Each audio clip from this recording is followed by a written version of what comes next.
Bonjour à toutes et à tous et bienvenue à un nouvel épisode du Tucci Stalkcast. On se retrouve pour une nouvelle saison. Donc, vous voyez bien, on est ici, on est avec Beauty Curly Queen, alias Inès. Donc, Inès, la première question que je vais te poser, c'est comment est-ce qu'on s'est rencontrés? Parce que on a eu une rencontre assez spéciale et je voudrais quand même que tu introduises la petite rencontre qu'on a eue, comment on se connaît. Alors en vrai, je crois qu'on savait déjà sur les réseaux. Donc toi, tu m'avais dit que tu m'avais déjà sur les réseaux et Ouais. tu suivais un peu ce que je faisais. C'est ça. Et en fait, on a plein de gens en commun dans le monde de la création de contenu, je vais dire ça comme ça. Et du coup, je devais tourner une vidéo pour ma chaîne YouTube. Et mon plan A est tombé à l'eau. Et du coup, mon vidéaste, il m'a dit, mais demande à Kevin. Et je me suis dit, mais ah ouais, c'est vrai, Kevin. On s'était parlé en plus quelques mois avant pour un autre projet à toi. Mais on s'est jamais vu. Et du coup, je me suis dit, bah en vrai, ouais, et Kevin était dispo. Et c'est comme ça qu'on s'est rencontrés. Voilà, et de base, on se connaissait pas vraiment et la première fois qu'on s'est rencontrés, c'était à une vidéo YouTube qu'Inès m'a invité, qui est aussi sur sa chaîne. Donc voilà, elle m'a invité sur sa chaîne, donc je lui fais une passe décisive en l'invitant aussi sur ma chaîne pour mon podcast. Voilà. Donc raconte-nous un peu ton storytelling. Tu es youtubeuse et chimiste. Ouais. Donc raconte-nous un peu tes débuts, comment tu t'es introduit sur YouTube. Alors en fait, moi de base, faut savoir que j'ai toujours un peu été sur les réseaux. Au début, j'ai commencé de base par Insta. Moi, c'est plus la beauté, donc c'est curly hair, make-up et tout. Et en fait, moi, je consomme énormément de YouTube, surtout à l'époque, genre. Et je regardais beaucoup les youtubeuses aux States qui faisaient des petits vlogs de voyage, des tutos make-up, des curly hair routines. Et vu que je consommais ça, je me suis dit, mais au luxe, il y a personne qui fait ça. Pourquoi Et je me suis dit, go le faire. Et aussi parce que j'ai commencé avec les cheveux bouclés parce que je voulais un peu donner confiance aux filles. Bon, on va parler de ça.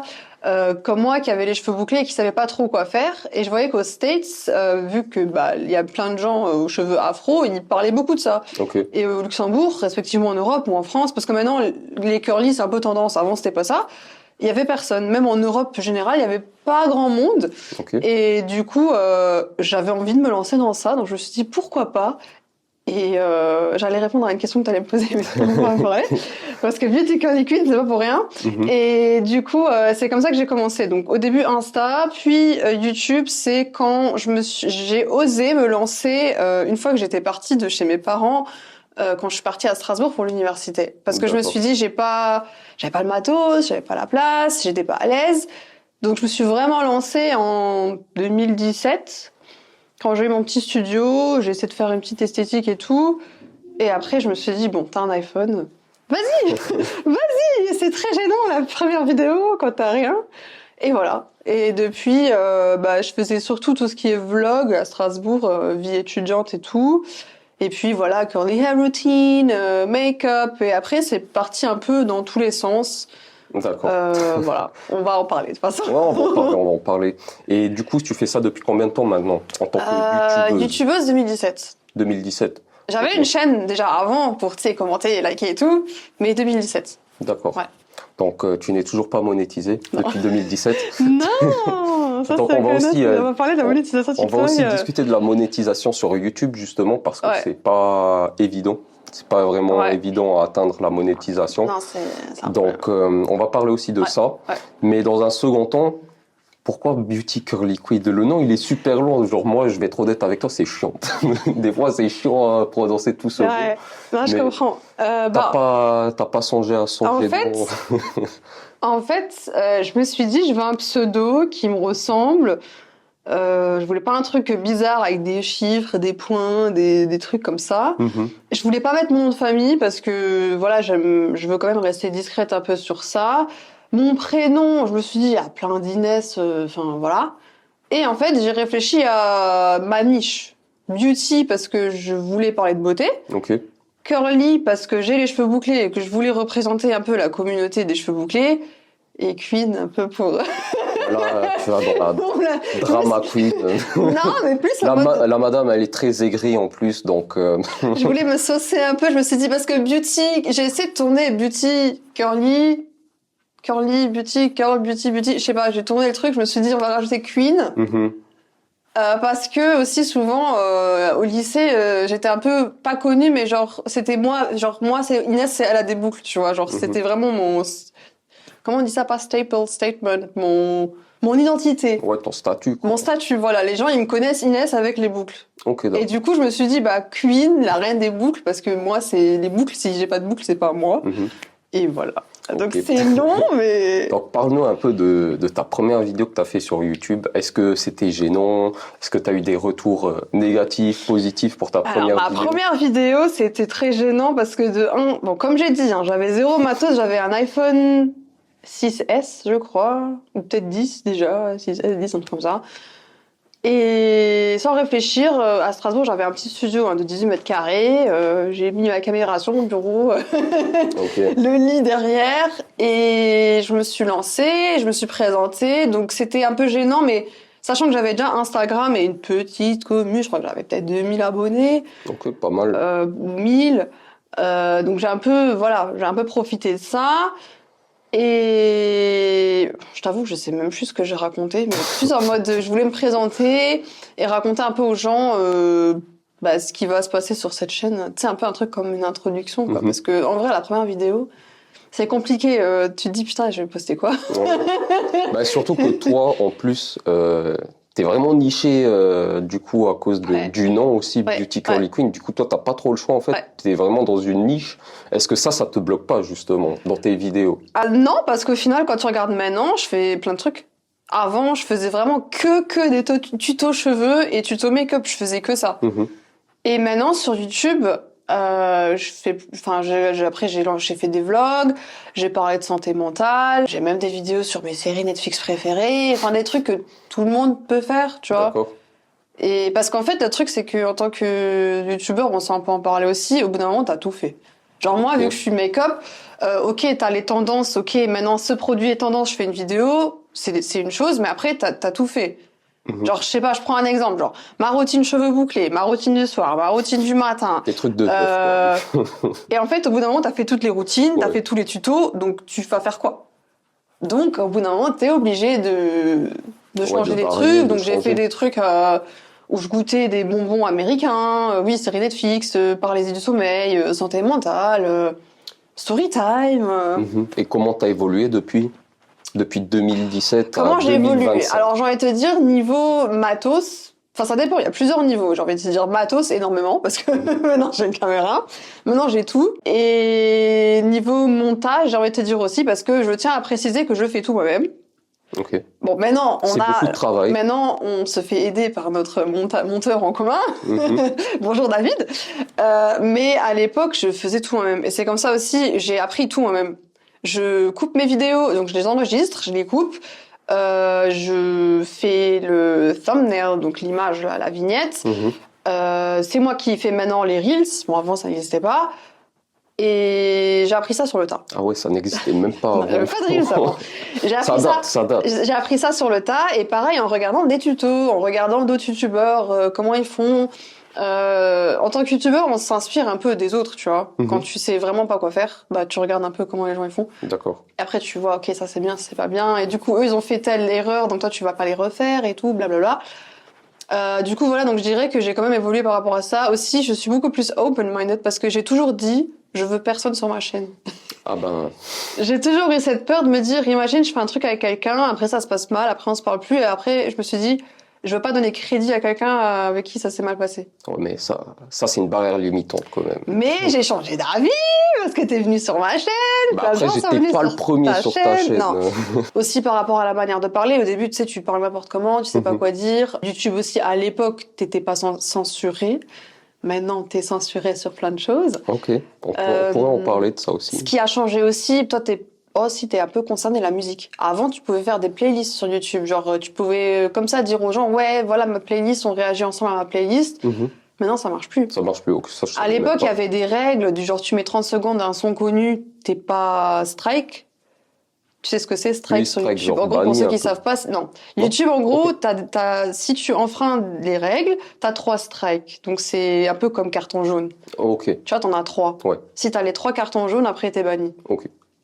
Donc, Toi, t'as eu des strikes alors? j'ai été strike une fois. Ok. Mais en fait, ça, c'est après, pendant 90 jours, faut que tu te tiens au carreau et après, ça va aller. Mais c'est ce que je voulais dire, c'est qu'avant, t'étais pas limité. Genre, tu pouvais mettre, je sais pas, Nino en intro si tu veux. Tu peux. Maintenant, tu peux plus le mettre en intro. Avant, tu pouvais faire les 3 minutes, puis après, ils ont dit 30 secondes, puis 15. Puis maintenant, j'avais essayé, tu mets 10 secondes, ça passe pas. Ils te mettent, ce son appartient à Nino, les droits d'auteur. Et après, en fonction des auteurs, c'est soit t'as le droit de poster, mais c'est eux qui ont la thune, ou bien t'as pas le droit de poster, et t'es pas banni, mais oui, ils veulent pas publier ta vidéo. Oui, je vois où tu veux en venir. Et ça m'est arrivé, par exemple, un truc tout bête. J'avais réagi à un manga. Je regarde pas de manga, hein. Okay. C'était One Piece. Je me suis dit, je vais faire une vidéo, la meuf qui ne regarde pas de manga, on va réagir à ça. Ben, je me suis fait strike. Alors que j'avais... Juste parce que t'as réagi? Oui, parce qu'en fait, il y avait l'image. Donc, je me suis informée avant. Je me suis dit, on va modifier un peu l'image, on va enlever, tu sais, pour que ça soit pas complètement toute la série. Ouais. Tu coupes des morceaux, t'enlèves des musiques. Ok.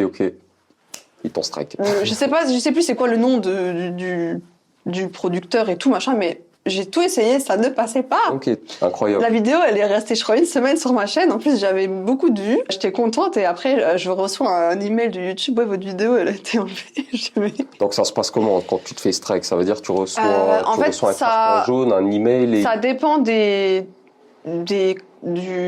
type de contenu. Genre, ça peut être soit un truc, donc tout ce qui est musique, et comme je dis, ça dépend des créateurs. De ce que eux, en fait, quand tu fais de la musique sur YouTube, tu peux dire, moi, je veux que ça se passe comme ça. Donc, soit ils enlèvent complètement ta vidéo, ils te mettent un strike, mais quoi qu'il arrive, c'est toujours des avertissements. Tu perds pas ta chaîne. Ok. Donc, il y a 3 avertissements, mais au bout d'un moment, si tu fais trop de merde, bah, trop de strike. Au revoir. Mais on te prévient. Ils te disent, ok, ça va pas. Du coup, la vidéo, elle sera en privée, ou genre, elle sera pas publique. Donc, soit tu changes, t'as le droit de changer. Sur YouTube, tu peux changer. D'accord. Et du coup, il réanalyse ou tu changes complètement le truc. Il y a ça. Après, t'as aussi maintenant tout ce qui est React vidéo. Donc, le truc que j'ai fait avec One Piece, tu peux React à n'importe quoi. Sur YouTube, t'as React, je sais pas, des émissions de télé-réalité, des séries, nanani nanana. Et là aussi, t'as un problème. Parce que la boîte de production, t'as pas le droit c'est comme les sites de streaming, t'as pas le droit de rediffuser des épisodes entiers d'émissions qui existent déjà et qui ont leur droit d'auteur. C'est normal. Donc, ça dépend des prods. D'accord. Moi, j'avais fait un react sur... Bon, ça, c'est récent. Comme je te dis, je fais plein de trucs sur une télé-réalité. Je crois que c'était l'île de la Tentation. Ouais, parce que je trouvais ça hilarant. Ouais, mais hilarant. Certaines personnes trouvent ça hilarant. Certaines personnes trouvent ça complètement... hilarant. Nul à chier. Non, mais il y a télé-réalité à télé-réalité. Mais ça, c'était vraiment... J'étais choquée. Donc, je me suis dit, je dois réagir à ça. En plus, moi, je regarde pas ça de base.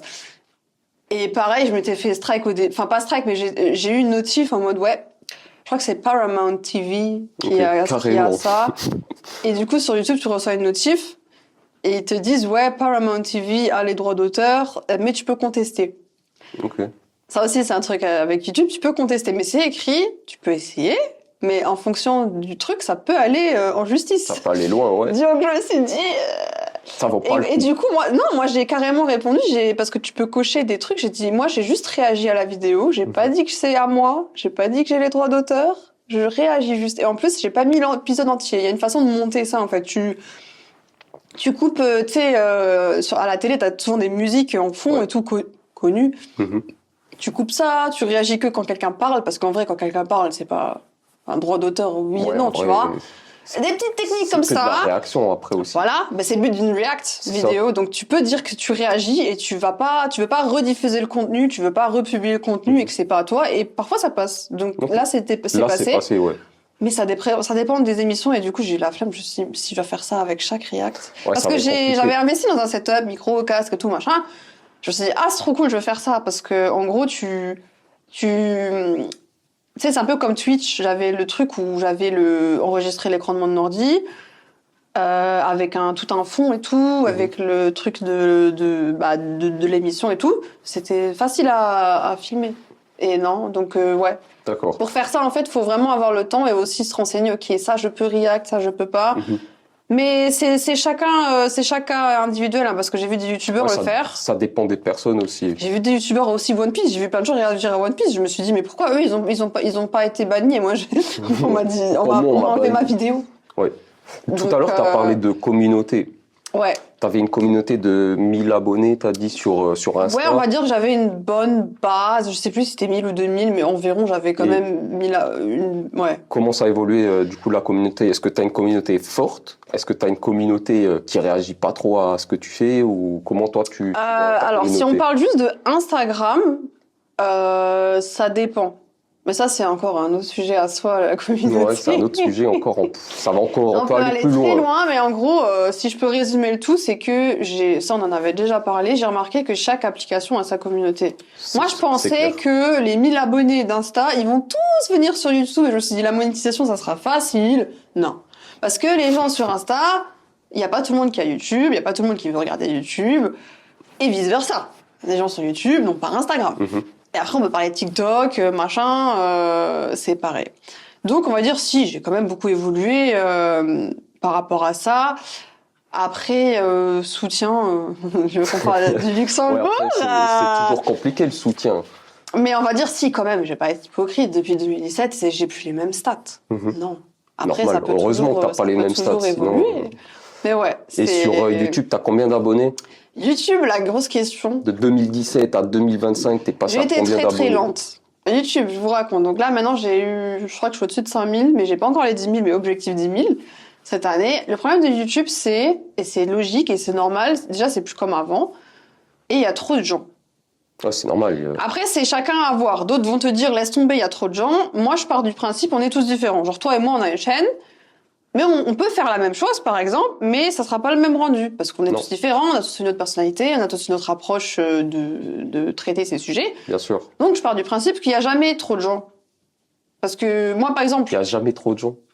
Il y a jamais trop de gens dans le sens où c'est pas parce qu'il y a de plus en plus de créateurs de contenu que ça va t'empêcher de créer du contenu. Et d'être intéressant. Par exemple, un truc tout con. Make-up. Plein de meufs font du make-up. Mais moi, par exemple, ce qui va m'intéresser, c'est la personne A, elle va être différente de la personne B. Donc, j'ai peut-être plus vibe avec la personne A que la personne B. Donc, au final, oui, on fait tous la même chose, mais pas de la même manière. Et du coup, chacun va vibrer avec une personne plus qu'une personne que l'autre. Le problème de YouTube, c'est que j'aurais pu largement avoir les 10 000 avant sans être prétentieuse. Mais en fait, à l'époque, j'étais à la fac. Donc, j'avais des mois où je postais tous les dimanches, et j'avais des mois où je postais rien. Et quand je postais constamment, je voyais que il y avait des petits commentaires, des petits likes par-ci, par-là. Tu voyais que ça prenait forme tout doucement? Tout doucement. J'ai jamais eu... Bon, j'ai peut-être une vidéo qui a pété, mais après, c'est plus comme avant, c'est pas les mêmes stats. Maintenant, ça a un peu changé l'algorithme. Mais ça prenait forme. Après, j'arrêtais pour des raisons personnelles, et puis je reprenais. Et en fait, mon problème... C'est ça. Ouais, ton problème à toi, ton problème principal, c'est que t'es pas constante. Du coup, ça aussi, c'est un thème qu'on va aborder parce que ça joue beaucoup sur le mindset quand t'es pas constante. Donc, toi, ton mindset, il est comment actuellement? Est-ce que toi, ton focus, c'est YouTube ou pas? Actuellement, oui. Ok, mais pourquoi actuellement et pas avant quand t'as commencé? Je vais te dire un truc, tu vas me dire, c'est une excuse. Okay. C'est une excuse, mais avant, j'avais le seum, je me suis dit, putain, genre, j'aimais pas l'esthétique que j'avais. Après, j'avais pas le choix parce que j'étais étudiante.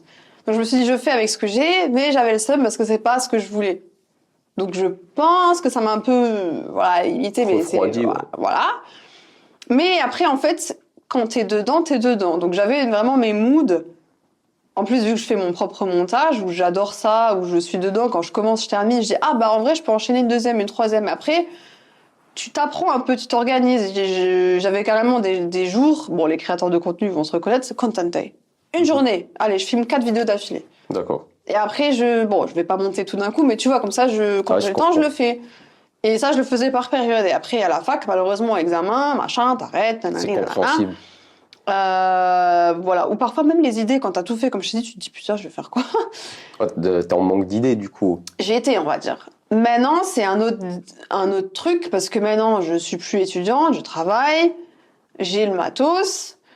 Mais maintenant, c'est l'inverse. Quand tu travailles, tu rentres du taf, t'es fatigué, t'as pas envie. Ouais, mais c'est ça que je veux dire avec le mindset, justement. Ouais. Si tu te focalises sur YouTube à 100% et que tu as un taf encore à côté, si tu es vraiment focalisé sur YouTube, tu rentres du taf et tu fais tes vidéos, tu vois. Ouais. Donc, est-ce que c'est pas un peu de la procrastination, mais tout si, ça? moi je suis une grande procrastinatrice, Okay. après je peux... Alors, faut qu'on parle de procrastination brièvement. Toi, à ton avis, c'est quoi le remède contre la procrastination? Bah, pas écouter... Étant donné que tu l'as pas géré, ce problème de procrastination pour l'instant, est-ce que toi, tu as une idée comment tu pourrais gérer ce problème de procrastination? Bah... Enfin, just get it done. Enfin, tu vois, en français, ça se dit pas, mais genre, faut juste le faire, en fait, et pas dire, ok, j'ai la flemme. Yes. Moi, je suis une grosse et flemmarde. ça, c'est ton problème, en fait. T'es une flemmarde. Mais oui! Mais on a brièvement parlé de ton travail, du coup, t'es chimiste. Oui. Donc ça, c'est quelque chose qui est pas commun, quand même. Une youtubeuse qui est chimiste, c'est pas quelque chose qu'on voit tous les jours ou qu'on entend tous les jours. Donc, est-ce que tu peux un peu nous parler de ton travail? En quoi il consiste exactement en tant que chimiste? Donc, pour faire un peu le recap des gens qui me connaissent pas, donc j'étais à Strasbourg, j'ai une licence en chimie-biologie, ce qui fait que je peux travailler dans tout ce qui est chimie, mais aussi biologie. Donc maintenant je suis donc de retour chez mes parents au luxe et actuellement je travaille du coup dans une industrie de chimie, plasturgie. En gros c'est l'industrie du plastique. Ça je peux le dire, je travaille dans l'industrie du plastique. Et comment ils perçoivent ce de ton travail en tant que youtubeuse? En fait je sais pas si tout le monde le sait mais maintenant ils le sauront je pense. Petite anecdote. C'est que j'avais rien dit à personne. Pour une fois, j'ai pas parlé des réseaux parce qu'à mon ancien travail, je l'avais fait, les grosses erreurs. Bon après, vu où je travaillais, c'est un peu normal. Et puis un jour, on trouve mon Instagram. Ah, c'est nanana, on a une influenceuse parmi nous et tout. Et moi, j'étais là, oui. Mais je me faisais très discrète parce qu'en fait, moi, j'ai peur que les gens du monde du travail qui sont pas sur les réseaux, je vais essayer de parler délicatement, ne comprennent pas ce qu'on fait. D'accord. Mais je sais pas si tu vois ce que je veux dire. Est-ce que tu te rends compte que c'est un peu contradictoire ce que tu es en train de dire ou pas? Donc, je fais les deux. Tu veux être youtubeuse, mais tu veux pas trop te montrer en même temps. Non, je veux me montrer sur les réseaux en tant que youtubeuse, mais je sépare, on va dire, vie professionnelle, études. Parce que voilà, j'ai fait des études et YouTube. Alors YouTube, c'est aussi créateur de contenu, c'est aussi un job. Mais actuellement, vu que je fais les deux, je sépare les deux. D'accord. Normal. Un jour, peut-être que j'aurai plus besoin de travailler, je ferai que YouTube.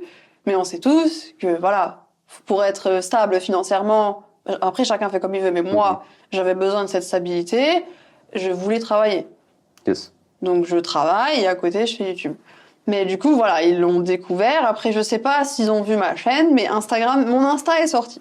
Après, ton Insta, c'est un peu normal. T'as combien d'abonnés déjà? 8000.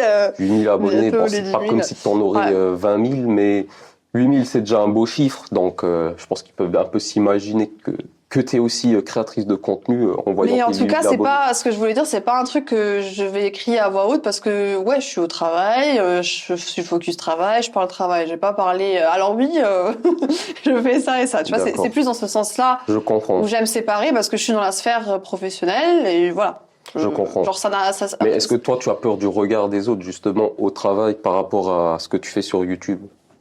Non, parce qu'en vrai, j'ai jamais fait quelque chose de gênant, tu vois. Enfin, quand j'y pense, beauté, cheveux, c'est pas comme si j'avais OnlyFans et je me suis dit, ah, j'ai peur qu'ils trouvent mon OnlyFans ou genre, je sais pas, des vidéos, genre, ouais, île de la tentation, genre, comme si j'avais participé à une OnlyFans, ça pourrait booster ton temps de visionnage ou pas? Comment ça peut booster mon temps de visionnage? Je sais pas, peut-être qu'ils se disent, ah, elle est sur OnlyFans, ok, je vais commencer à mater ses vidéos sur YouTube. Peut-être qu'il y a des trucs explicites aussi, je sais pas moi. Non, je pense pas. Tu penses pas? On en avait parlé en plus dans ta vidéo. Je pense pas. Je pense pas. Mais non, voilà, j'aime bien séparer les deux parce que travail c'est travail et je vais pas parler de... J'aime bien rester discrète au taf, même à vie privée et tout, j'ai appris à être discrète.